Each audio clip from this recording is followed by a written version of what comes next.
విశాఖపట్నంలో ప్రత్యేక railway zone ఏర్పాటు చేస్తామంటే వైసీపీ ప్రభుత్వం అడ్డుకుందని ప్రధాని నరేంద్ర మోడీ అన్నారు. అవినీతి లంచాలు తప్ప వైసీపీ ప్రభుత్వానికి ఏమీ తెలియదని ఆరోపించారు. రైల్వే జోన్ కోసం భూములు కేటాయించినా తీసుకోకుండా లిటిగేషన్ పెడుతున్నారని సీఎం జగన్ అన్నారు. రైల్వే జోన్ అంటే ఒక భవనం కట్టి వదిలేయటం కాదని ఏపీపై దొంగ ప్రేమలు వలకబోస్తున్నారని ఆరోపించారు.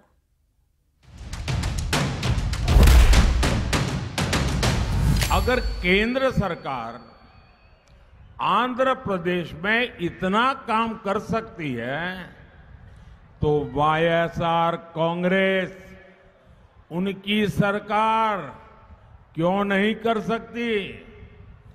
बीजेपी का मंत्र है development development development. YSR Congress का मंत्र है करप्शन करप्शन करप्शन।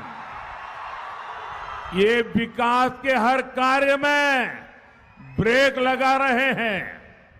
हमने विशाखापट्टनम को अलग रेलवे जोन बनाने की मंजूरी दी, लेकिन राज्य सरकार रेलवे मुख्यालय के लिए जमीन नहीं दे रही है। జోన్ అలాగే రైల్వే జోన్కు భూములు మనం ఇచ్చినా కూడా కావాలని అవి తీసుకోకుండా లిటిగేషన్ పెడతా ఉన్నారు. రైల్వే జోన్కు అర్థం ఆర్థికంగా నిలబడగలిగిన జోన్ అని. కేవలం 2 బిల్డింగులు కట్టి మమా అనిపించడం వల్ల ఎవరికి ప్రయోజనం ఉండదు. ఇవాళ వీళ్ళు చేస్తా ఉన్నది కూడా అలాంటి దొంగ ప్రేమే మనం ఎంత చూపిస్తా ఉన్నారన్నది ప్రతి ఒక్కరూ కూడా జ్ఞాపకంలో పెట్టుకోమని అడుగుతా ఉన్నా.